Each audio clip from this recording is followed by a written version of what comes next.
Oh, are we good? Yep. You got to do the 3, 2, 1. 3, 2, 1. All right, welcome back to Body Slammed.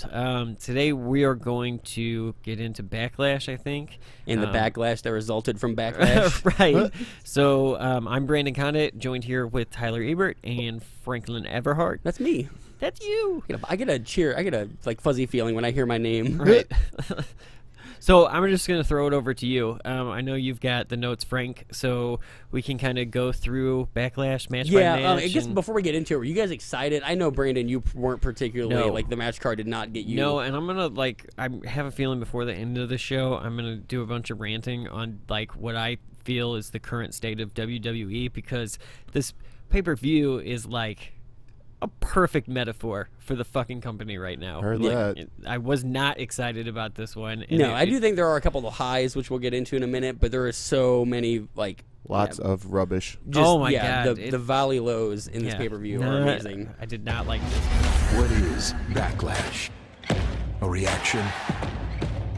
A consequence? Is it retaliation? Maybe. But tonight, backlash is far more. Big changes are coming. The first co-branded pay-per-view. Raw and SmackDown Live come together. Okay, so to start us off, though, they actually start off what I thought was a really great high note, which is the Intercontinental Championship. The Miz taking on Seth Rollins. Although at this point, I feel like the Miz and Seth Rollins are just destined to do this forever. Right? Haven't they been doing this over and over again? Yeah, I mean, they've mixed in other people. They mixed in Finn Balor twice. Right. They mixed in Samoa Joe once. But otherwise, yeah, we've seen these guys fight. We've seen them trade the title back. Yeah. And so, were you guys I actually like this match quite a bit. In terms of starting it, I think Seth Rollins is a good starting. I like this match. They're both good. They're both good in-ring competitors. They're fun to watch. Very much so. They're both very athletic. They're good at selling it. My only problem with it is the same thing I'm going to say on every match. I've seen it before, and so it just bums me out that what are you guys doing? When we went from the Royal Rumble, or from WrestleMania to the Greatest Royal Rumble, right? And then in between, what's different on this pay-per-view versus because the last it felt like episode? the Greatest Royal Rumble for we talked about it. It was a placeholder for them getting to Backlash. But then when they got to Backlash, they're like, well, it's a placeholder for Money in the Bank. Right. And I'm sure Money in the Bank, when we get to that, is going to be it's a placeholder for Survivor Series for SummerSlam or whatever the fuck, yeah. you know. Right. I do like this this match. The Miz and Rollins, you can put them no matter what the card is, you can throw them in a match together, and you're going to get a good match. Right. At one point, Rollins fucking knees the post. They're on the outside of the ring, and the Miz. Did you catch that? The Miz jumps out of the way, and Rollins just full on knees the post. It makes such a good sound. Right. Made me cringe. Oh God, it did. Yeah. Otherwise, this match is nothing really major happens. Rollins picks up a win. Curb stomp, obviously. Rollins is so over with the crowd, though. Is I don't know why WWE is fixated on Roman Reigns when they have a clear face of the company. He is the top dog. Seth Rollins. People love him, and he's great. He's what he's capable of doing. When he did the four-way ladder match, when he jumped up and snagged the title. He does another one in this match when the Miz jumps off, I think the turnbuckle, and Rollins just catches him like it's nothing. He doesn't botch. You never see him botch a move. Well, but when he does, he ends people's careers. Yeah, fair. So, Look for the stop, landing on the bad knee. Miz rolls through. Rollins reverses, shoulders down. Miz now looking for the title. Stop by Rollins. But can Rollins cover? Torn apart the right knee. Crawls to the cover. Hooks the leg. Monday Night Rollins does it again. Well, he does end Rollins or the Miz's attempt to regain the Intercontinental Champion, which would tie him at this point with Jericho. With Jericho as the person, and I was kind of hoping just for that it would happen, but I am, a little glad that Jericho's record remains. Yeah, but it's going to happen eventually, right? Probably. Miz isn't going anywhere. I mean it will. If they do, then that needs to be Jericho versus the Miz. Yeah. I mean, right now, currently, he's in New Japan, but then he was just here for Greatest Royal Rumble, exactly. so I guess the benefits of being a free agent, you can pop back whatever the hell you feel like. Right. As long as there's a check. Up next, we have the Raw Women's Championship. Nia Jax. Nia Jax. I do this every time, and I've gotten called out on it by everyone, and I refuse to change. I don't care. I think you're wrong. I think she's wrong. I think Nia Jax. Which, I don't even know which one is right and wrong now. But taking on Alexa Bliss for the Raw Women's Championship, with which Alexa kind of stole from. Like, this again, we've seen this. Yeah. This was a WrestleMania match that has been... Every match on this pay-per-view we've already seen. And some of the matches on this pay-per-view we have seen like 3 or 4 fucking times. Yeah, Right. which is like, This for, whole you know, we year. haven't been around that long reviewing wrestling as a podcast. Right. We've already gotten burnt out. fatigue on, like, mixed it up a little bit. Well, and I'm going to say the same thing in this episode that I said in the last episode, because inevitably they're all the same fucking matches. So, like, my thing with this whole match, I don't care about it. Like, Not at all. I don't care about the bullying aspect. To me, wrestling is not, it shouldn't be marketed to kids. So, like, I get what you're doing. I get that, like, the whole thing is anti-bullying and, like, whatever. But I don't fucking care. Like, Nope. I just want to see Stone Cold Steve Austin come out and spray beer at motherfuckers. Right. Like, you know? Yeah. So, Or I even, don't know. like, even NXT, which isn't... I mean, it's adult. It's not kid. It's kind of straddles the line. They don't do really racy stuff, Right. But they don't cater to children because they're a little more like no holds barred when it comes to their matches. What they can do. Well, and they're more like you have to seek them out. Like this Yeah. is with the network and with Especially with them going on Fox. This is what Right. people think wrestling is, Right. and I think it's not exactly a great example of all the time of what wrestling can be. If you go back though and you watch like the old like the pay-per-views in order in the 90s and shit, like every one was still a placeholder for the next one, but you cared and they changed the flow of shit all the time. Or they up the ante. But I think that almost to the detriment. Like, I remember people complaining about the constant heel face turns back then. Right.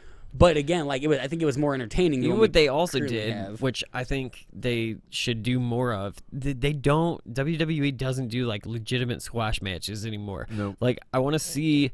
Like think back to like the Goldust versus Val Venus or whatever. That's like a 5-minute match that's just a placeholder, but it's like weird enough and shit that you're still kind of interested in it. Yeah. Like, And I think all too often now when the WWE do what they think is a squash match, it's just a 12-second match, which is not the same thing. no. Right. A squash match is it can be 5 minutes, 10 minutes. It's just completely one-sided. Right.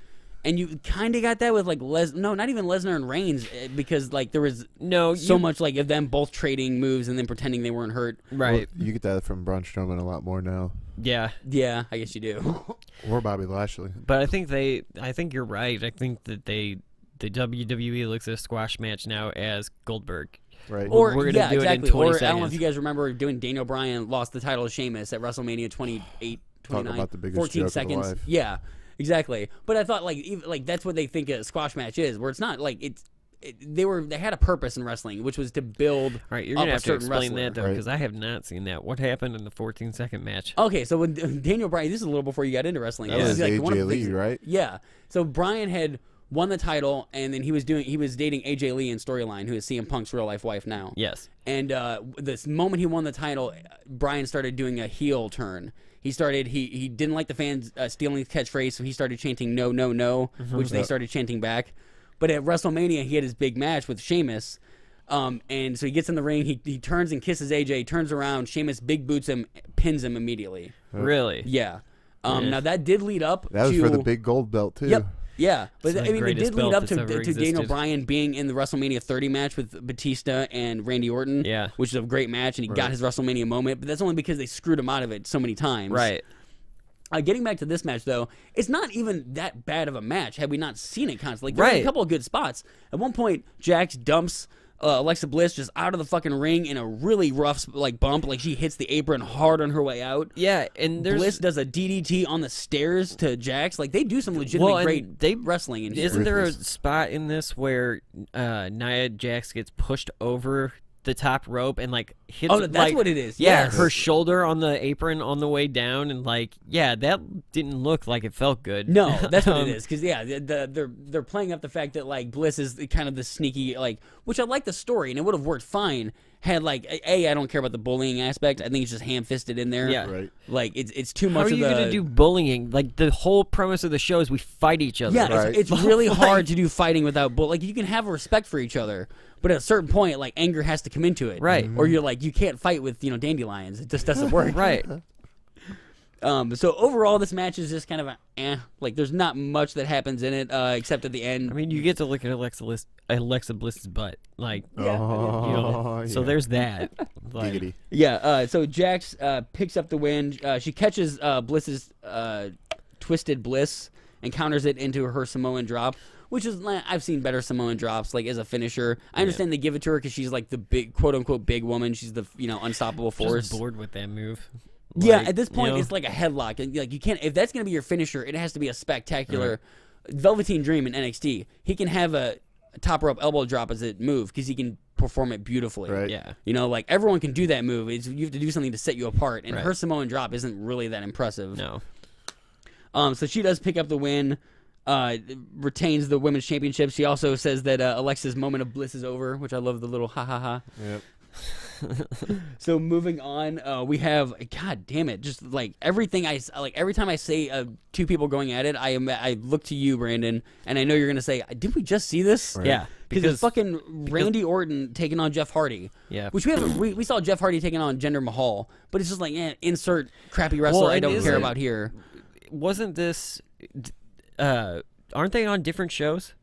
Randy Orton and No, they're both on SmackDown. are they Yeah. both on Yeah, because SmackDown? the Intercontinental Championship is on Raw, and you have the WWE and United States Championship on SmackDown. Okay. Yeah.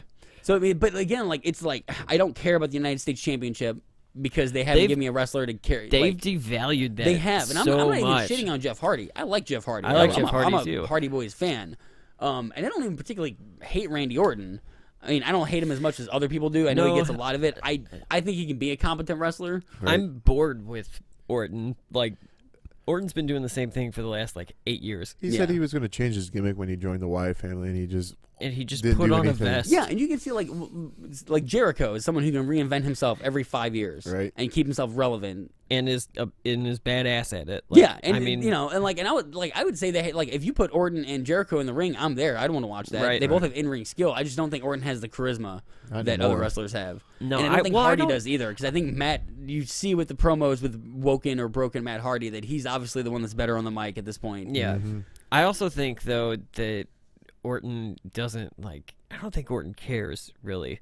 Orton's there to get paid at Heard this that. point. He's already done everything in the company.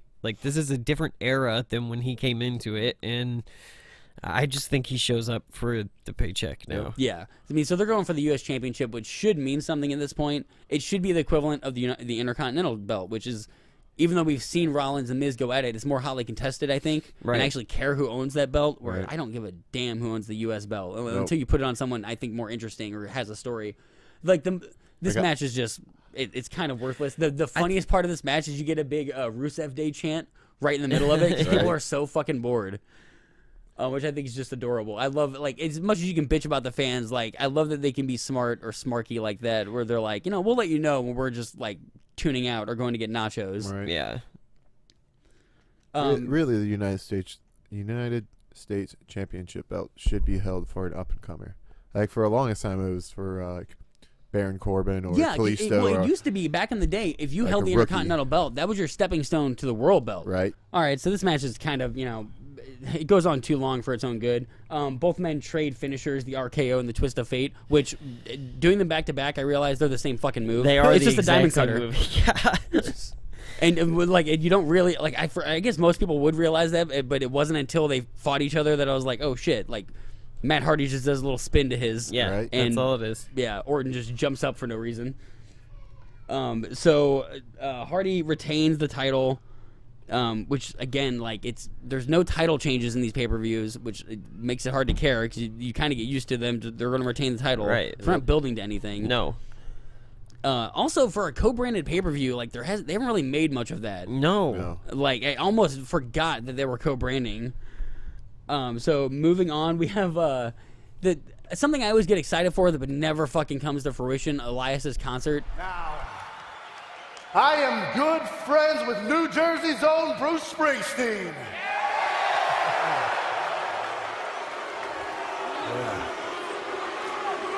That's right, we go to parties together, we talk about music, we talk about life, I give him advice. I mean, he calls me the boss.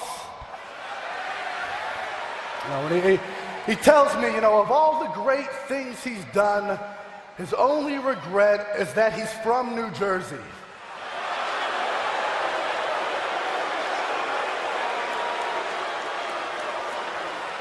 And I said, brother, I get it. This place is a toilet.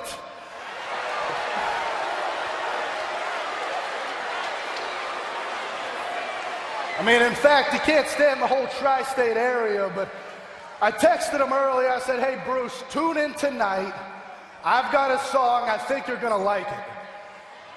So, Bruce, this one's for you. Which in my notes, I just labeled Elias versus New Jersey, 'cause that's all it is. Yeah. I love Elias. I love Elias. It's cheap heat 101, but it's so effective. Just come out and make fun of the city you're in, and he does it beautifully. But obviously, there's like I guess there's something written in his contract that he's not allowed to actually finish a song because he's interrupted by everyone who doesn't have a role tonight. Yeah. Like a who's who of people who are not given matches. The New Day, fucking Rusev comes out. God, I'm missing some. Who else comes out? No Way Jose comes out with a conga line of like 30 fucking people. Right. That was annoying. Yeah, this segment went on. With Elias, I just thought, okay, that's kind of cool. The New Day and Rusev, came out. I was okay with that. I was like, okay, they don't have. I know they're not on the match card tonight, so Right. it's like nice to see them.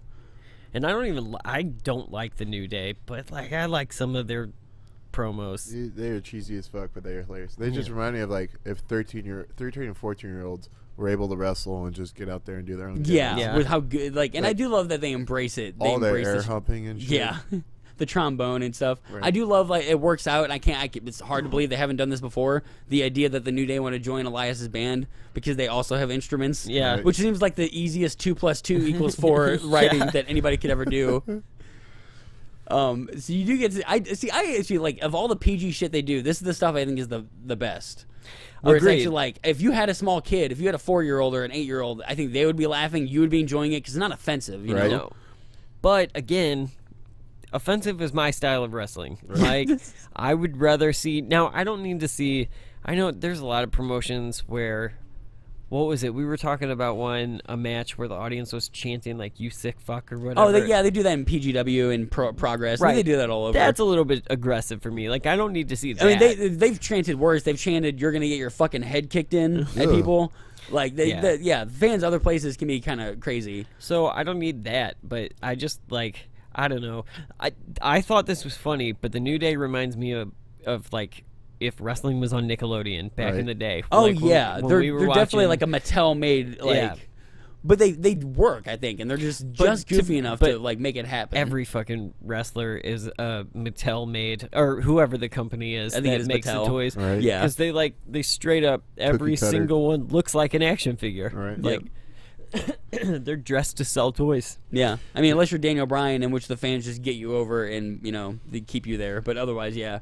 I think it's so funny too for the last match, Orton versus Hardy. They chanted Rusev Day and like we want to see Rusev. Well, you do see Rusev, and he doesn't do shit. No. He Aiden English does all the talking, and then he just like marches around the ring. Yeah. And then Bobby Roode shows up, and we get a glorious DDT on Elias that ends the concert. I hate him so much. Bobby Roode. Bobby Yeah. Roode. Yeah. Do you think it's just because like he's only the common complaint I hear is he's only a theme song? Yes. Right. Yeah. Well, what's really crazy is watching the ride along between him and AJ Styles. It's revealed that Glorious was really set up for Shinsuke Nakamura. Really? So can you imagine that happening?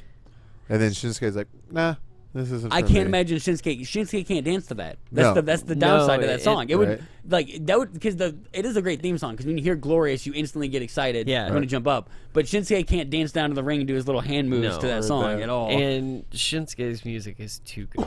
Like, How do you feel about that? I know we've talked about it before. Has the new music grown on you at all? We'll get to it in a minute. yeah, but I like you I'm the fine with lyrics? it. And I thought when when TJ made the point last time we talked about it that like it's the reason is to get the So to fans get- won't so cheer. yeah, so Yeah. that they won't sing along with the song, and it works. Like It- they don't. yeah, we'll talk about it in a minute. It would work more if he was an actual heel and had something to do, but we'll get to that. But it works because people are confused and they're watching the video and they're like, "Wait, what? What is that guy saying?" Like, That is very, very true. Our next match, which again, I don't know why they relegate this to the mid card. Like, we'll get to this with our end match, which is it's fucking Roman Reigns. It's always going to be Roman Reigns. always till gonna the- be Roman till Reigns. He or we die. But then it probably should be is fucking Daniel Bryan, who is stuck in the mid card, which is like he just returned. Give him the U.S. belt. Yeah. Give him a main event match. that would at least put some value to the belt. Yeah. I think the thing that really ruins the value of the belts, though, is that there's too fucking many now. Yeah, with the Like, brand split, the brands- there's 4 tag team belts, which would be awesome, but like neither one of them they're doing anything with. Yeah.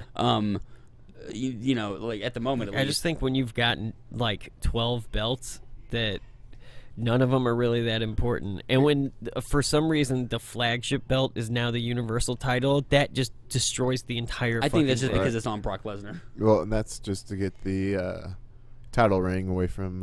CM Punk. You right? Yep. Really? Okay. I just got to throw it out there. What I think it should be is for the brand split, Raw or SmackDown, either one gets the WWE Championship, and the other brand gets the Intercontinental Championship. Bring that status quo up. Yeah, because the Intercontinental belt has some history to it. Yeah. And it has a long history, and it has some like amazing title holders. Right? And then you have the Cruiserweight on one show or the United States Championship on one show for the up-and-comers Yeah. and whatnot. Then you have the free agency belt, which is the TV Championship, the guy who brings the ratings, like your Daniel Bryan's or your Seth Rollins, Yeah. the guy who's your going ECWs, it would have been your Rob I Van also Dam. think- who's going to both nights or both Both shows. shows. I The think workhorse. Try to I send it. think you could scrap 205 Live, put the cruiserweights on one of the shows to make more of a draw. Put them on both. Yeah, and exactly. put 'em up. Put them on both. Put 'em Split on 'em both. Because I don't think 205 Live, Didn't as they- amazing as a show as it is, it does not have the exposure or the The last reputation NXT does. The last time that there was a brand split, I know that we weren't in the women's revolution or whatever, but it was what 2002, right? Yep. The brand split, Yeah. and didn't cruiserweights go to one show and women, like the women's division, went to the other show? I think so. Isn't that how it was? And then there were still valets on Yeah, on they still the appear, other show. but if you wanted right. women wrestling, you went to one. If you wanted cruiserweight, you went to another. Yeah. Which is a more interesting idea because it gives both shows a distinct feel. Well, and it eliminates 2 fucking belts. Yeah, it really Like, does. You know, like if you have all the women on one show, then you only have one women's title. Yeah, I honestly That's think they way have better that- than having my 2. main problem with the Right. tag team belts at the moment is that there's 2 of them. Yeah. So like, which one am I supposed to care about, the Right. Raw or the SmackDown? Right I now, don't care about any of either. them. Yeah, because Yeah. they don't give them to. They don't have any good teams in the WWE at the moment. Plus, all of the fucking belts look exactly the same, and like I'm so bored with that. yeah. The Intercontinental title used to look awesome. The U.S. title, when it's always looked cool. I liked it when Diamond Dallas Page was wearing it in WCW, but Right. when Vince won the war and they brought the belt. First, it was a circle belt that had the American flag on it. That was John Cena's belt. When and- it was a spinner. Holy shit, that Yeah. was the ugliest thing on earth. yeah, it was. Yes, it was. But and then what? It turned into what it is now, The right? American flag. Yeah, waving Yeah, which flag. actually, of all the modern day designs, it is my favorite belt. It's because they have. I don't think it's changed. Not really. Since It's like classic 2010. neon, Yeah. neo like classic design. So let's getting back to this match. The man who should be headlining, Daniel Bryan, taking on Big Cass, because he also, I guess the story of this is Big Cass returned from injury on the same day that Daniel Bryan did, and he didn't get any of the headlines, so now he wants to re-injure Daniel Bryan. I don't It's care. not the most important story or even the most well thought out, but I guess it is a reason to want to fight. My favorite thing when you start watching this match, you see the difference in choices of wrestlers. Some wrestlers come down wet, and some come down dry. Right. Yeah. Daniel Bryan comes down dry as a bone. His hair is dry. Big Cass does the opposite. He comes down oiled up like a motherfucker. Yeah. Like he's trying to get into a gimp suit or so. Like I don't know what his. Borderline disgusting. It really is. He's really orange, which I guess he's just been tanning a lot Yeah. since he's been gone. Like Donald Trump orange. B also like yeah. Told you I also, work like, it in, we live in motherfuckers. this is a sport where Droz got paralyzed because his clothing was too baggy. You would think they would not allow extra baby oil when you have to do power bombs and moves that can land you on your neck. Do you remember, speaking of baby oil, to change the subject? Is this anything about wrestling or is this just No, okay. yes, it is. I'm It's just like, about. hey, baby oil. Do you remember, like back in the NWO days on WCW, like Hogan would come out with tons of oil, and there were several shows where he just like you could tell somebody just like dumped it on him right before he walked out, and so he's like moving his arms, like rubbing his arms up against his chest or whatever, and it's just like caking up, and he's got like it looked like bacon grease under his. It's just like running down white, and I'm like, dude, you're disgusting. Like I would not want to fucking touch you. I remember Buff Bagwell came out with some, and he was just like squirting in his hand and Yeah. just rubbing it on the back of the ring. I'm like, ugh. Okay, so let's talk about Daniel Bryan's finisher because I want to. Yeah, we haven't done that yet. Yeah, it bothers me. Which one in particular? I know what you're gonna say, The, but I want to the chest kicks. I don't know what it's called. I mean the Yes like the, kicks. The yes kicks. Yeah, that's what Yeah, they're. to me, it's like. Okay, I don't go all Jim Cornette and like, oh, you can't do the 10 They're punch. exposing the business. Yeah, I Right. get it. We all know that it's rigged, but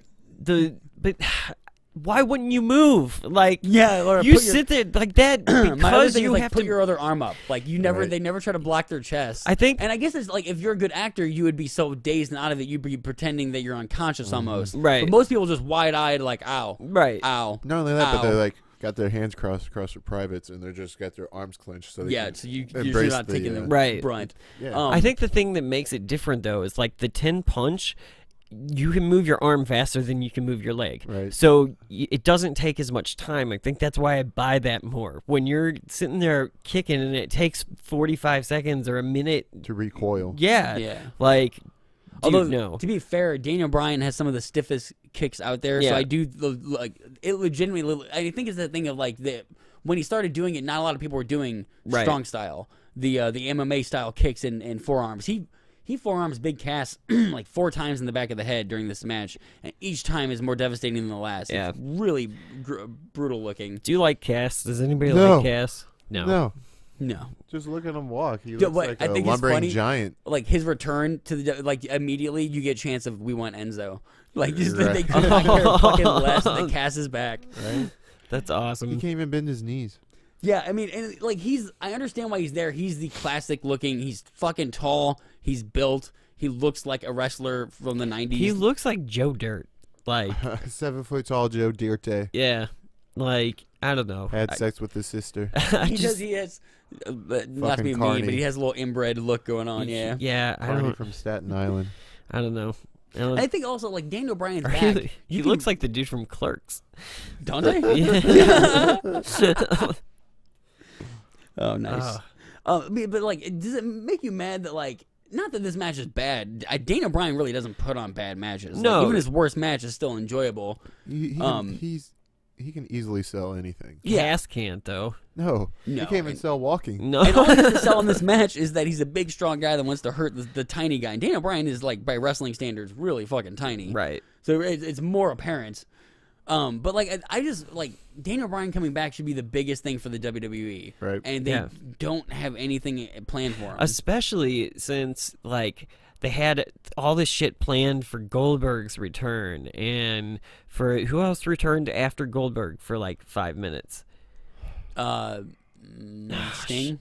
No, that was before. Yeah. But like they do that over and over again where they'll have the Dudleys come in for like 2 months or whatever. And then they'll have, go back and they're bully right now. you know? Right. And I just don't understand why when you have a guy that's coming back who's going to compete full time. Like he's gonna and wants nothing more to. He was threatening to walk out if they wouldn't let him back in the ring. Like he was going to go to the Indies. That's why he got cleared, is because they did not want to lose him. Exactly. Like this man cannot go back to Progress or to so like PGW. I agree with you. I don't understand why they don't have something better when. And I thought they were going to when they put him in the Greatest Royal Rumble, which almost seemed like fortuitous. Like Bryan's back and he gets to be number 1 in the Rumble. Yeah, he lasts long. He's the chest bruises. Like, oh my god. Yeah, I mean it seemed like the beginning of something great, and then like his next match is like him and Big Cass are going to be a rival because Cass is jealous. Yeah, I guess. it's dumb. But that's like which also like Daniel Bryan was just the general manager. Right. He pissed off a lot of people. Right. There's someone out there has more of a reason to want to fight this man. Right. They didn't have a storyline of like there's a gang that's after him. For Yeah, I mean screwing him Kevin over Owens so and many Sami times. Zayn. Like the fact that they switched brands, they can't anymore. They're Well, not they on the could have same. hired someone. Exactly, or like why don't you book for WWE? Hired Tyler, guns. yeah, But hire that's Tyler. the problem. Like it's the fucking booking. Like the writers. If they suck. have Like, bookers, I would be shocked because it seems like what did we do last week? All right, let's do that again. let's do that again. Yep. It's Devon and Road Dogg on one show. On the other show, I can't think of who. I know SmackDown's Devon and Road Dogg. And that's And why a couple other SmackDown's people- and better. Shane and a couple I other just people. think it's all the restrictions, because I think like Road Dogg and Devon could write good shit. I just think there's too many restrictions in Right. the Well, especially PG era. now that we're in a Daniel Bryan match, I can bring this up. But do you know Daniel Bryan got fired originally years ago For choking? for choking a guy? Yeah. He was part of the NXT invasion of Nexus, and they went out there and just kicked everyone's ass. Okay. And Daniel Bryan grabbed a guy's necktie and pretended to choke him, which is what you do if you're a villain who's invading Raw. Right. And they fired him for it. And I think that's the problem you run into is like, how are you supposed to be an effective villain if you don't let me be a villain? Right. Like, if I can't bully anybody, how the hell is this going to work? Yeah. Speaking on that, I thought I was tripping hardcore when all that was going down the invasion, when they started tearing apart the ring and everything. I was like, this has never happened before. Yeah. What? This is the what we fuck thought is going DX on? invading WCW was going to be. Well, and this is Right. what WCW invasion should have been. Right. Yeah, Like, honestly, like, you know, Right. it should have been all of these guys, all the Steiners and the DDPs and the Booker T. And Yeah. like, oh, they fucked that up so much. so even though like this match isn't it honestly is better than probably most of the matches that end the card tonight. Yeah. Even though I don't like Big Cass that much, I think we can all agree that he's not that amazing of a wrestler. Daniel Bryan does pick up a win with the yes lock, makes Big Cass tap. And look at Big Cass. Oh, look at this. Cross faces. Cass might be sleeping right now. And now Daniel Bryan. Daniel Bryan leaning back on it. Tap out. Big Cass taps out to Bryan. What a Here win. is your winner by submission, Daniel Bryan. You just gotta love the smart tactician wrestlers like him. Yeah, because at the end of this, he's trying to give him the yes lock, and he can't because Big Cass is big. Well, and he he just just like the starts wailing forearm on him. strikes to the head to just loosen him up. And I love that because it is the MMA thing of like he's just getting desperate, you know? Oh, And then obviously Big Cass, like I guess because this is gonna continue to be a rivalry, we got to set it up for All the next summer one. long. He gets up and then beats the shit out of Daniel. Daniel Bryan has just gotten like they're teasing the fact that he's gonna get injured again. Yeah. Like immediately the first thing that happened when he got back was Kevin Owens powerbombed him into the apron, and then Big Cass beats him up after They this need match. to be and, careful like, that he doesn't actually get injured again, because they really need to, but they're not taking it easy on him. You don't want to see a Page thing with Daniel Bryan, very where no. where Yeah. Page comes back from injury and then in a dark match 2 weeks in, just fucked up. Yeah, like but I think it might be more of almost like the Mick Foley thing of like you can't make me retire, or like even if they told him like, hey, don't take any big bumps, I guarantee you he would in the middle of the match like talking Yeah. to the person, be like, throw me off the apron, or whatever. right. Like I think Bryan's just into it. He's given his life for wrestling. And Yeah. it shows. He's just anxious. He just wants to have himself out there. Yeah. Right. Yeah, I don't know.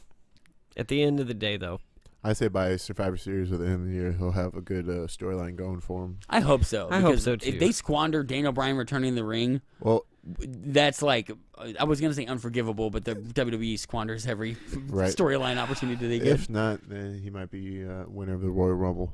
next year. Call it. Yeah, that's a bold prediction for. put it on the board. yeah. Wrong show. All right, and then next we have another women's match, the SmackDown Women's Championship on the line. Carmella, who is the champion, taking on Charlotte Flair. That's the greatest reaction. Dude, I don't know. Like, first of all, it didn't make sense to me the way that they did the lead up to this. The fact that Carmella is the champion. Like, why did Asuka lose the... Oh, somebody didn't turn their cell phone down. Look at that. So much for being professional. No shit. That music was actually going to be the theme music for the show, but it's Who not. was that? Huh?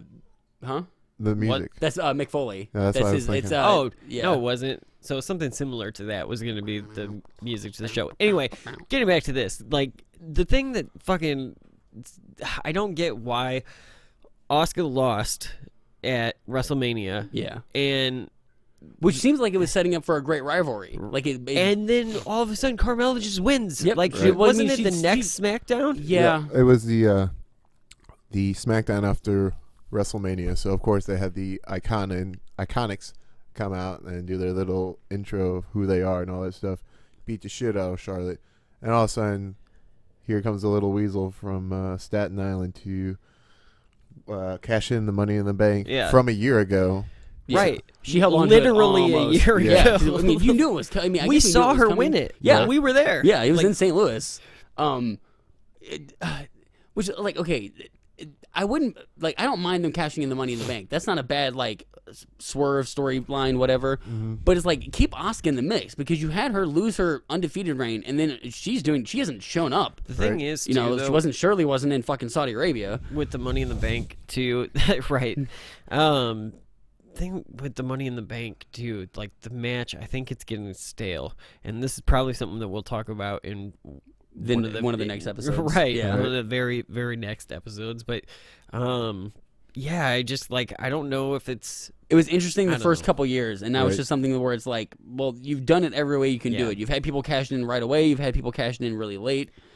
Yep. It doesn't really add that much to the storyline. No. This is another match where the feminists hate my take on it. You get to look at Carmella's butt. That was pretty much the highlight. You know what's hilarious is she gets so much trash for wearing that out there. Really? They don't like her out there in that sort of attire whatsoever. Who? WWE? Yeah. Well, why? What do they allow it? Just keep letting her. Huh. Because it's almost relevant to what Lana wore that one time she wrestled. Wasn't that? That was that Money in the Bank. Yeah. Where you're just like, holy hell. Yeah. I'm about to see everything. Everything. Yeah. Yeah. Rusev's going to be mad. That was great, too. Don't do a moonsault, because you will pop out of your, right. leotard. That was so funny, too, because we were at that, and we saw that totally different than when I got home and rewatched it. I was like, oh, they took all the ass shots out. I saw a whole bunch of ass. The Titantron was full of it. 'Cause I remember people just looking up all of a sudden and being like, ooh. Yeah. I told you when we were in the stands, too, like, this is the last time she'll wear that outfit. Like, because it was riding up too much on her, because that was the one that basically looks like the same one that she wears now. It's like the leotard, but it had the sides cut out of it. Yeah. And because of that, whenever she would like flip and stuff, that thing would ride up, and it was like she was wearing a thong in that match. Almost Borat thong. Yeah. Yeah. I don't want to. We can't just let this whole discussion be about Carmella's ass and I told body. you that the feminists are gonna hate There this, is but actually, you're like, probably not listening to this one. I legitimately love Charlotte Flair at this point. Like, she's won me over as a female wrestler, but it's just like they're not the only. Like, you have Becky Lynch, you have Asuka, you have other great female wrestlers who I have not seen on a pay-per-view in months. Has Sasha had a match in? No, I mean, you called up Ember Moon from NXT. Right. Like, what the hell are these people doing? Yeah. Eventually, these ladies are just like, I'm done. You would think so, but I mean, honestly, you're getting paid either way. Like, They could go be TNA knockouts. yeah. Or do you mean that as in the wrestling promotion, or do you mean that as in like tits and ass?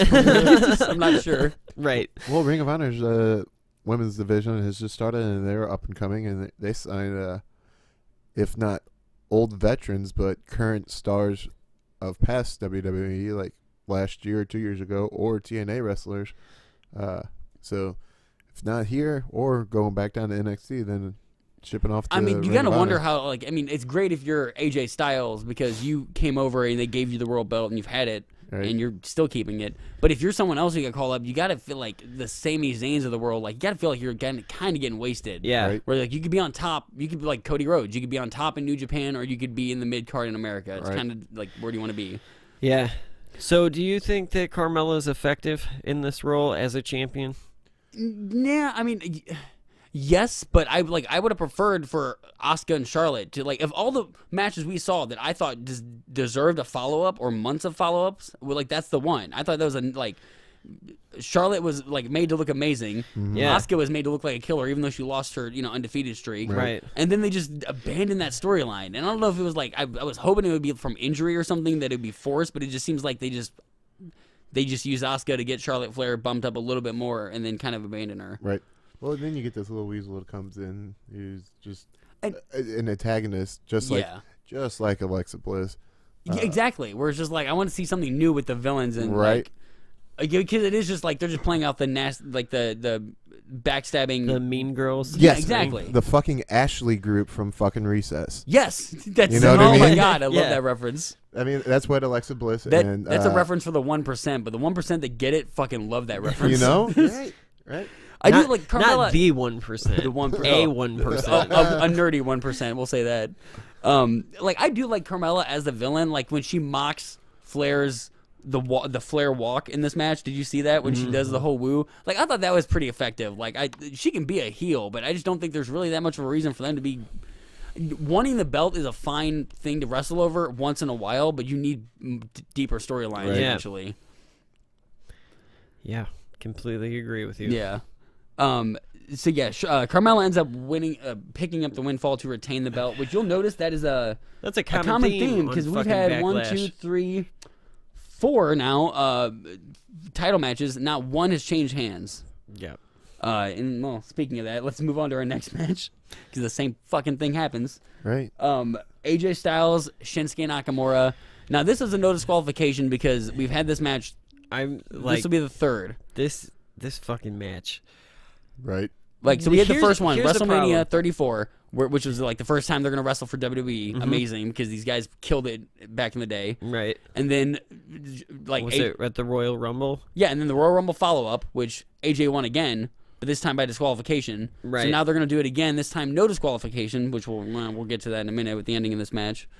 But here's the problem. So I have the network, and I don't watch these live. So for people that are watching this live, this might be a great match. But for me, who watches this the next day or the next week When or it's been whatever, spoiled. I didn't even matter. Because I'll still watch. If I know the end of the match, that's fine. I'll still watch. You still want to see how they're going to get there. Yeah. Right. I didn't even watch this match on this pay-per-view because they've done it too many times. Yeah. And I don't even think now, it's necessarily a bad match. These two, whenever you put them in the ring together, you're going to get a good match. Right. They're absolutely But awesome. it's the storyline again, where it's okay, these two can put on a good match, but what do they have to go with? Shinsuke is the villain now, which is fine. I like Shinsuke as the villain. Right. But if the hero retains the belt and wins 3 times, why does the villain keep coming back? He's not a threat anymore. right. Shinsuke is no longer, and they've been we've talked about the Money in the Bank of last year, which we were at. That was when Shinsuke was getting teased for the world title. Yeah. Right. And it's been a full year. Right. And the dude, and he's gotten his shot 3 times, and it just does not work out for him. Well, he's gotten a shot 4 times because he got the shot against Jinder Mahal and lost. Right. Yeah. So I feel like this is a giant flip flop of what they were doing last summer on SmackDown with Randy Orton and Jinder Mahal. Because they went 3 or 4 times throughout the entire summer. Yeah. And it was the same result every fucking time. Yep. Yeah. And now this year it's the face that has the belt and the heel's going to get 3 or 4 opportunities. At this point, it's not even because AJ's won clean. Yes. He won clean the first time, which you're all right, that's just because he just happened to make it out on top. The second time, disqualification, so he retains it because he has championship advantage. And then the third time, which this match, do you want to talk about the ending now? They fucking lose they both get counted out. Yeah. How Again. do you get counted out in a no DQ match? Well, I guess technically you can because you can't answer the ref's call. Right. But it's still the whole when you say no disqualification, what most people think is someone's gonna tap or someone's gonna pin. Right. Or false count anywhere. Yeah, but you certainly don't think that they're gonna. And also it's not the longest match in the world. These guys have gone. I think their other matches were longer. Yeah, 20 minutes. Yeah. And the thing that puts them out is a double low blow, which is I don't know why they're sticking with it so much. It's a weird, it's a weird angle to It's work like with. the catchphrase for this match Yeah. series. I think by knowing, because like I said, I watched this a week and a half after Backlash.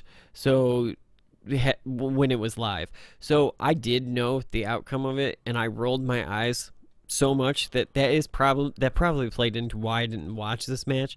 But like that to me is the biggest statement on the state of WWE, is that you've got two of your best in-ring performers. People that 5 years ago, if you would have told them AJ and Shinsuke were going to be in WWE going for the world title, people would have shit their pants. That's who we were looking forward to when we went to Money in the Bank at the end of last year's Money in the Bank. It was those two. Yeah, and do you remember at the beginning, Baron Corbin knocks out Shinsuke, and he's not in 3/4 of the match. Right. But when he comes in, people popped. Yeah. And then fucking Baron Corbin just picks it up the win. Like, right. So, but what I think this match is a metaphor for the company, or the fact that I didn't even care to watch the two of the best performers in the company, because the writing is so bad that I've like, you're not making me want this at all. And again, why the fuck is the WWE title in the middle of the fucking show? Well, actually, to the fans pick up on that, because you get a chant immediately of main event. They know this is supposed to be a main event, and they're pissed that it's not. Yeah. Right.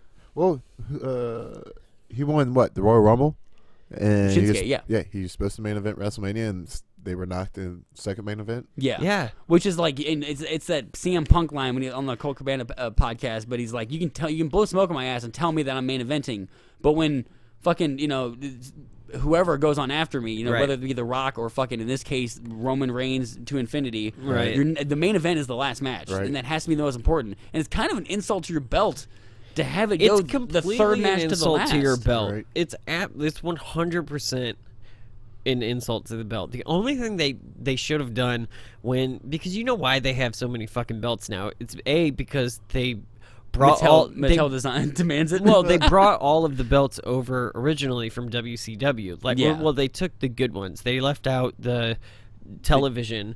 But how dare you speak ill of the TV belts? Which I love the television, but they brought over the cruiserweight, and they brought over the United States. Yeah, I like the television title, and I thought that title looked awesome in WCW. Right. But I don't know. I just the only thing that they should have kept. They don't need all these fucking tag team titles. They don't need all these women's titles. All you needed to do was keep two glorious titles, right? The big gold in the WWE back in the day. But they shouldn't look the same. And your WWE title, it's the company namesake. And this isn't a that problem. Should be closing every show. If you go to New Japan right now, they have a fuck ton of belts. But their belts mean something because they give them the wrestlers who can wrestle and then be respected. Right. And then they build good storylines around them. It's they have tons of they have the six-man tag belts, and then the lightweight belt, and then but their lightweight belt, their junior heavyweight belt, has the same prestige as their main belt, because that's the kind of quality they're putting into it. Yeah. And I just think here they're kind of losing. The belts don't mean shit. There's no champion. I love AJ, I love Shinsuke. But at the moment, I don't really care if either one of them's champion, because it doesn't mean anything. No, the only person I care about the belt is Brock Lesnar getting the belt taken off of him, because I think it's a fucking travesty, and that's just a personal opinion. Yeah, I think most rational people that are listening agree. We're gonna get the one Brock Lesnar fan who fucking how dare you? Right, tweet us in. Fuck tell that us guy. how He's literally defended it 6 times. Yeah. I don't care. Which even in New Japan, Okada's defended the belt only 12 times in the year he's had it, but each match he bleeds. Each match has been a 5-star match. They're fucking incredible. Right. And this match isn't even bad. Shinsuke and AJ, they can still do at one point Shinsuke tosses AJ over the stairs in such a way that it had to have fucking hurt. Yeah. Right. Oh God! And the knees right into the steel stairs for AJ Styles. Styles clutching at his quadricep. And bruised his goddamn leg. That's the thing that's a shame too. I didn't watch it, and I knew it was going to be a good match. Right. But it's just that the storyline is watered down. It's so stagnant. I'll catch it is. next time. And I think this is going to be the kind of thing where if you saw this match on a collection of great matches, you would think it's awesome. But it's the fact that we watched it with a storyline build-up month to month, and it's just the story is just killing it for me. Right. Where it'd be great if you just saw it on a highlights collection, or if you saw this on YouTube, just highlights of there's a stairs moment at one point. Shinsuke does a back suplex what is it called? The exploder, reverse exploder, onto a chair. Yeah. Like AJ, and it's a fucking great move. Like, there is great wrestling, but they just don't give us a reason to fucking be invested in it. Well, the thing too that's weird about the whole Shinsuke saga in WWE is that, like, last year when they were teasing him at Money in the Bank, you felt like, okay, it's right around the corner. Shinsuke's going to take the belt from Jinder in the next couple months. And then it felt like the WWE kind of, like, changed their mind. He got Finn Balor syndrome. Right. Like at one point they thought he was a champion, and now they don't seem to think this so right. anymore. And then all of a sudden they realized that, oh, wait, we had something there. You remember when the fans actually gave a shit about this storyline? Yeah. Yeah, I don't know. I just, like, that...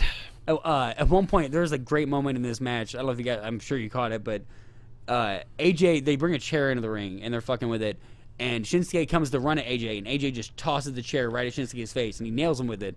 But then the chair bounces back and fucking cuts AJ's cheek open really bad. It's... Oh, God, it's bad. I mean, it's one of those things you can't prevent, but, like, I love the fact that both wrestlers just roll with it. Right. And that's a moment where I thought if you saw this match on a highlight reel or something, it would be incredible. Yeah. Right. But it's just like, it hasn't been an incredible pay-per-view at this Right. point. To be the first co-branded one, it's supposed to be a big, like, event. Should have called it Rewind because it's just a rewind of all the Yeah. matches you've seen this year. I thought Backlash was aptly named this year because it just fucking sucked. Yeah. And, You need a line the from double count out, another belt that doesn't fucking change Yeah. hands. You know? Corey Graves has a line where he says, the King of Strong Style wasn't just something Nakamura thought up to put on a T-shirt. And I laughed so hard because WWE brought Nakamura over just so they could put that on a T-shirt, it seems. Because they're certainly not giving him a fucking story or a belt to go with it. Yeah, I don't know. So yeah, this match ends. They both running knees to the crotch or running legs to the crotch, and both go down for a 10 count. And both men were thinking the exact same thing in the moment. Well, they say great minds think alike. I don't know if that saying ever applied to what we just witnessed before.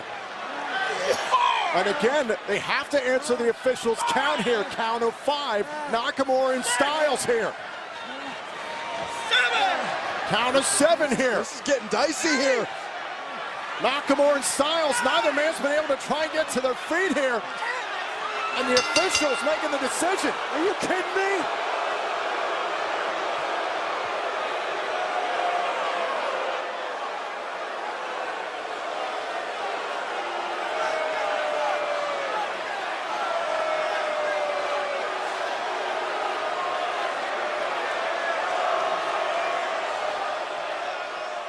That was the other thing. I was like, I was just sitting there like as my smarky fan, like, hey, if we were in Japan, they'd be counting to 20, we wouldn't be in this fucking mess. Right. All right, so our next match, it's not even for anything. No, it's not. Which is another thing. Like the next one, it's just a tag team And match. isn't this the second to last match of the night? Yeah, Yeah. and it's fucking Bobby Lashley and Braun Strowman. Which why? I also didn't watch this Why? match because I legitimately literally didn't already seen get- this match. I I'm didn't pretty sure they get, copy well, and and I pasted. didn't give a fuck about this match. I was like, what? I don't want to see this. Well, it's because you two are wrestling Braun Strowman and Bobby Lashley. Yeah. See, and I love Sami Zayn, That's and I what love you Kevin guys Owens. got. Yeah. I wouldn't want to watch it either. But like, I love Sami Zayn. I love Kevin Owens. Yeah, me too. They're like legitimately the best tag team that the WWE have They're right two now. of the best performers in the company Yeah, right and now. I think when you stick them together, A, they're lifelong friends, so it just Right. comes through. And B, they just read each other like a book. Like Yeah. when they work as a tag team, they're incredible. They did an episode of something on Raw one night. I forgot who their guest was, but they just tore into them.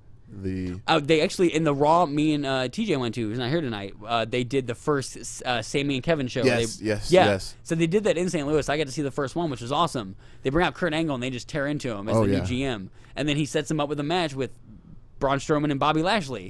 So this is a match I had already seen live, and most people had seen on Raw. And there's not like a new stipulation. There's not a belt on the line or belts. What is the deal with Braun? Like, is Braun Strowman not the monster anymore? And so, like, why does he need another muscular man as his partner? That's what. Yeah, I don't 'Cause understand. I why. think wouldn't this be so much more interesting if it was Sami Zayn and Kevin Owens taking on an unstoppable Braun Strowman, Right. And just Bobby Lashley can fuck off. Gentlemen, it's foreshadowing when Braun wins the title and Brock's gone. who's going to be a man to take down the monster? Bobby Lashley. Bobby Lashley. Oh, you're probably right. Yeah. That's All going to be SummerSlam next year. And honestly, like I guess that wouldn't be bad, but I would rather see fucking Kevin Owens and Braun Strowman go at it Right. because like Kevin Owens is legitimately a dangerous dude, and he needs someone to like stop him. You know, Right. like I could buy that. That would be a great Falls Count Anywhere or A street no fight. no hold like no holds barred. I Sort can of like Kevin. Can you imagine Kevin Owens just screaming at Braun Strowman, "Stay down, stay Do you think down"? Lashley's gonna take the belt from Lesnar or next Strowman? year. Strowman. Put it on the Because board. they're already teasing Official at prediction. WrestleMania Braun Strowman versus Brock Lesnar. I was wondering why the fuck they team these two up. Like, Braun Strowman doesn't need a tag team partner. He's very popular. Unless they're trying to get Bobby Lashley a little, like, tag-along. Like, Or a little pop or a little familiarity. Yeah. But, like, Braun Strowman, like, he was probably the biggest pop that the Raw I had. You know, like, if anybody that came out, people fucking loved him. He's going to be the face of the company here real soon. Yeah, which actually, if they did that, I wouldn't even be bad. If the last match of this pay-per-view was Samoa Joe versus Braun Strowman, I would be fucking happy. Oh yeah, absolutely. But unfortunately, it is not, because what we end up getting. Well, I guess we can just run through the rest of the. Oh, this is barely a fucking match. Yeah, it's not even. It's kind of the closest they come to a squash match nowadays. Obviously, Braun Strowman's not going to fucking lose. Actually, like I was saving the squash match argument because I think the next match is the closest we've gotten to a squash All right, well, let's move on, match. because I mean, obviously, Braun Strowman, Bobby Lashley pick up a win for Pride, I guess, because they're not getting the belts. Right. So we're moving on to our main event. Pride, whatever. Our main event of the night. Fucking the man who will not stop main eventing, Roman Reigns. No matter my how God. many times I tweet him and ask him to stop, he keeps doing He's it. not listening. Right. This felt like a squash match, and like so I watched this one. He's taking on Samoa Joe, by the way. I don't think we've said that. Which Samoa I didn't Joe, even Roman know Reigns. because I haven't watched Raw or SmackDown for A while. several weeks. Yeah, so I didn't even know Samoa Joe and Roman Reigns were in a storyline together. I mean, I think even had you been watching Raw and SmackDown, you probably wouldn't have known. Right. That's how It was like a ghost storyline hastily that put kinda together it snuck was. in. But I actually like Samoa Joe a lot. I love Samoa Joe. He's I was like, of all the people that returned too, like I know Big Cass was pissed off because he didn't get any props when he returned. No one like, why didn't Samoa Joe have that storyline? Right. Like put him and fucking Daniel Bryan in a match together. I would pay money to see that. Yeah. Not only that, but I love his intro music. It is Just great. like- I love him so on the mic. much. Like The the man, like fucking for someone roar. who looks like he can't do anything but grunt, he is really elegant. He never stumbles. He does some fucking awesome moves too. Like his Yeah, I mean, I do can like see a why you would say it almost is a squash match though, Because he he whoops destroys- ass. Now, is that? It's I is guess that foreshadowing? I think it's I hope just so. it's Are how they- they're trying to get Roman Reigns over. Have people destroy Are him and then they he never or are they he never giving up on wins. Roman Reigns? No, because he gets the win in 'Cause this. I he's- doubt they're giving up on Well, him. and they're still main eventing him. Yeah. I don't think like the moment that he stops main eventing is the moment they give up on him, and I don't think it's gonna happen. Right. Yeah, Not unless he quits. But you think if they have like total faith in him as a headliner, they give him the belt, like, and then Yeah. so that way the headlining match, the main event, can but be they the title know, defense. but they know that they're gonna get tons of backlash for giving him the belt. If they give him the belt, the fans revolt. fans, Mm-hmm. I almost They'll said fucking- universe, and I will not say universe. I am not bound to their rules. The wrestling fans. The wrestling wrestling fans, fans. they would have been. They will. They be would pissed. boo him. Yeah. They would chant Shinsuke. They would chant Styles. They would chant anybody else. Just make a You mockery get of Rusev it. Day chants. Yeah. I like this match though because it's Joe destroying Roman Reigns. And I feel like actually I've wanted to see that since Roman Reigns is like. I just want to see everybody dominate Roman Reigns. Heard But that. I thought just by the way that this match went the entire time that Joe was gonna pick up the win. Like I was actually intrigued because I thought WWE was gonna pull a fast one on me and They were have gonna swerve Reigns, you. and They were gonna have Russo swerve Reigns you, yeah. lose, and then they fucking just dropped the ball in. Because Yeah, which that's also is the not thing. like- They could have had him lose, and then you'd be like, "Holy shit!" Like, I didn't expect that because you've been making me hate this main event for the last. And the only man that can beat Roman Reigns is the man I hate more than Roman Reigns, which is Brock Lesnar. Right. Yeah, I don't know. I liked Joe in this match. I love Joe in this match, but it almost pissed me off the ending because it was like, you made Joe look incredibly weak. Because Right. Roman doesn't get that much offense until like the very end, and then Yeah. he just all of a sudden picks up a win. And it's not through some sneaky way. He just lays Joe out and just Doesn't he straight just win. spear him? Yeah, well, Like- like he has two moves. He has a punch and a spear. Right. Yeah. Which the spear is more of a tackle of doom. It's like a you're going hug of against the boss in like Super Nintendo or something. You're just beating the shit out of the boss. Beating him, and all of a sudden, boop, you're dead. And you're like, motherfucker. And it comes back to my point earlier. Like, you can have a really simple move as your finisher. You can have a spear, but you have to do it like Rhino. Do it like Edge. Amazing. Like, Edge has the best spear. I think Rhino is better, in my opinion, but like both of them like blow fucking Roman Reigns out of the water. Even Goldberg has a good spear. Yeah. Like, I mean, Goldberg actually legitimately picked people up and like it was more like a football tackle. That dude picked him up and slammed him all the way to China. Yeah. So yeah, this match is not really. I mean, it's a bummer. Like, it's a bummer because like it really showcases Joe's athletic ability. He does all the like. It's not a super kick, but he goes over. He has a lot of MMA style kicks, right? Where he like flips upside down and like does the kick over the head or whatever. Almost Pele kick. Yeah, he's one of the few people that I buy like that. His submission moves just look painful. Yeah. My God, does he not look like he's pulling? And he looks angry as shit. Yeah. Like, he sells it. And, so and immediately well. in this match, like it's. I know why you thought it was a squash match, because the first thing he does is take Roman and put him through a table. Yeah, and then throw him over another table. Right. Because the match doesn't even start in the beginning for a while, right? No, yeah, because Roman gets worked over and then the bell rings. Yeah. And we finally get the beginning of the match. He has a mean bulldog face like Rick Steiner. Yeah. He does. Yeah, he does. Joe, yeah. Just Joe is one of snarl. the best faces. And it doesn't, like, if you've ever seen, I need to show you, Brandon, at some point, young Joe from back in his Ring of Honor days when him and CM Punk fight. Because he's just as menacing, but he's kind of still got the baby fat. Oh, yeah. So it looks like a giant toddler taking on wrestling. It's fucking great. But he he's has like, he has like a little Jufro too. yeah, exactly. But like when you see him, you laugh, and then you see him wrestle, and you're like, oh shit, Right. I would never want to step in the This ring with dude that means man. fucking business. Yeah. I can't believe you said Jufro. Yeah. Even back when he was in TNA, when I first saw him and AJ Styles, when they were feuding back then, and I was just like, look at this guy in his little Jufro, but he's a Samoan. This makes no sense whatsoever. What's ironic is that you have that hair. Yeah, so I think I you can do. call it out because you are a curly-headed man. I love speaking of people who just do great he does great interviews. He did one earlier actually. We skipped over a little bit. He was in between match 3 and 4. They interview Joe, and he's because he doesn't look like a man who'd be eloquent, but he fucking really he sells it. Like, he's good at his character. And he told Roman, I'm gonna bring you the pain, and you're gonna I'm gonna destroy you. And then during this match, at one point he's just hurting Roman, and he screams, This is the pain I was talking about. Ah! What you say, Roman? You can make this end. You can make this end. You just gotta go away. And then of course WWE fucks it. yeah. And But and because the moment Reigns starts to come back, and it's not a squash match, you get chance of this is boring. You get Rusev Day chance again, and then the worst chant you can get in WWE, CM Punk. Yeah. Because they just want if this was Punk taking on Joe, no one would be complaining. No. I don't think anybody would be cheering. If it was because people would be anybody shocked. versus Joe, people are just sick of the Roman Reigns experiment. It's a failed experiment. It's been failing since 2014. The company is just won't. They're fucking relentless. And it's the same old it's the same comeback too every time. Yeah. It's Roman gets worked over, and it's not even like he does the Hulkamania. He just suddenly he's not hurt anymore, and he just punches you or spears you, and he wins. Yeah. They don't earn the victory, which I think you need to.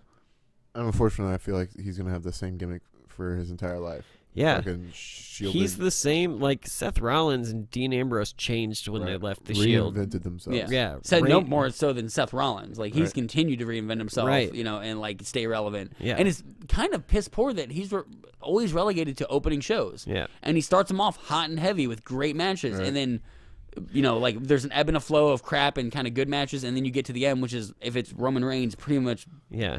People are Bottom of the Reigns is barrel. literally still wearing the Shield gear. Because that was Vince's idea because of marketing.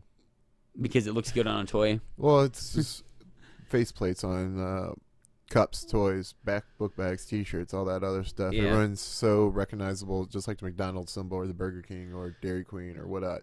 You gotta be able to recognize a wrestler shield, in silhouette. right. Is the idea behind it, I guess. Exactly. Which, it works. Samoa Joe has never changed his look. If you go watch his old Ring of Honor, 2005, 2004, Same he's trunks. wearing that. The only thing that changed is, his trunks might have been green and white. Yep. And that's about it. And then he'd come down with he still does the towel. Yep. Yeah. Nothing has changed, but he's still, fucking fascinating because he's great in the ring. You don't need to change anything when you're that good. Well, he's great in the ring. He's good at selling it. Like he's good on a mic. He's all good around. At the The character. only thing, like if he looked like Roman Reigns, he would be the perfect wrestler. Yes. Yes. But the fact, like if you combine the two, but he doesn't have the traditional look. That's why he could never, like in Ring of Honor, he would be that. Or when he made his debut in NXT, if you go back and watch that, one of the greatest pops they ever got is him just walking with that towel, like very slow, and people just losing their fucking shit because he had that much of a history with him. Right? Yeah. A following, too. Yeah. I am glad that now that he's back, that like the first thing they did was put him with a main event match. I hope that speaks to how much they value him and not how much they needed someone else besides Brock, who's just cheaper than Brock, to take on Roman Reigns. Yeah. I really hope good things for Samoa Joe. I do too, because I mean he fucking sells like a champ. He makes Roman Reigns look good. He does. Well, he tries to do everything he can to make Roman Reigns look good. The fans are not having it because you can't fucking piss on us and tell us it's raining anymore. Right. We have the internet now. We get it. We know who's shit. Speaking of, if Hogan ever comes back, that'll be interesting to talk about because he's not a man who's aged well. Like, dude, Hogan's gonna come back. You think so? Yeah. Like we're pretty much done with this pay-per-view. Any other predictions? They're going to bring, because they know that they have to. He has to be in the games again. They know that they can sell Hogan, and I think at this point that they can sell Hogan again. I am like a pretty liberal dude. You listen to the other podcast and figure that out. But like, I've forgiven Hulk Hogan for what he said. Like, I don't think it was good. I think that he was an asshole for saying it. I'm not going to hold that against him because I hold so much other stuff against him of him burying people and like refusing to play along. But he's legitimately not a good guy. Right, but that's not why he got erased from the company. He got erased from the company because of some racist comments on a sex tape that was stolen. It was actually made like 6-7 years before it was released. Right. So, but I don't know, if you read his apology, it comes across very much as I'm sorry you got offended. Right, and that's fine. I don't think he's a good person. But what I'm saying is that he is important to this industry, and I think that most wrestling fans probably aren't going to.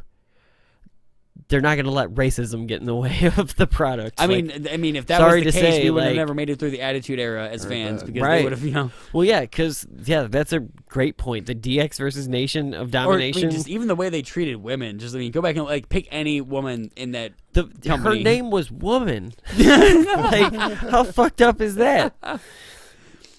Alrighty, so I think that's gonna about do it for Backlash. You guys got anything else? No, Any I other think predictions, Tyler. Shit. Pay-per-view. Okay, so is the Ebert thumbs up, thumbs down rating gets the thumbs down? No, down. I think we're all going down on this one. And it doesn't really fill me with much hope for Money in the Bank going forward. No, I'm just. Although we got an NXT to look forward to before that, so I am excited about that, and I am excited. I'm so excited about fucking All In. Like, I can't wait for All In. That is one that I'm gonna be. They better be streaming that. I'll just say that right now. There better be a way for us to watch that. We need to do a live podcast during that. Dude, if they do stream it somewhere and we can buy it, I'd be totally down for that. Heard that. Future plans. I'm looking forward to or that if someone one. can buy me an expensive StubHub ticket and just send it my way. Either way. I'm like 4 of them. I don't know, man. I just think WWE, like Backlash, is really indicative. What's weird is of that where they they're steal at. the best stuff from other companies. Why is their product so shit? Yeah. Well, they dilute it so much that it's just like great example. Carl Anderson, great fucking spectacular wrestler in the ring. Not so great on the mic, but in the ring, fucking phenomenal. And what is he? He is a fucking B-list on a tag team. Yeah.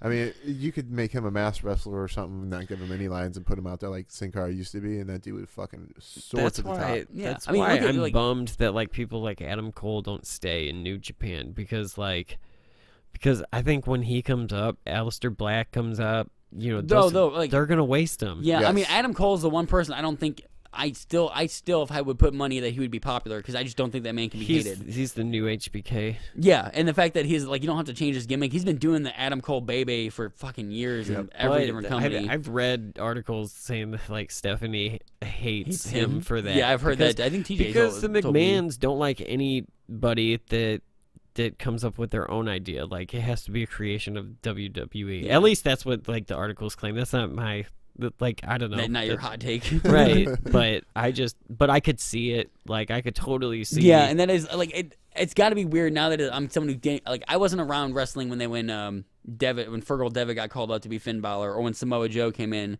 so I didn't have that pop. But I'm sure if tomorrow Kenny Omega fucking shows up in WWE, it's gonna be bittersweet because I'm gonna be happy for him that he made it and he's gonna have the exposure. But I know that he's never gonna do what he can. Right. You know, like I love AJ Styles, but having relived a lot of his past matches, I do think his the prime of his career is probably over because they're just not, and not that he can't do it, they're just not giving him an opportunity to do it. Well, they're just giving him repeat matches. Yeah. Month after month.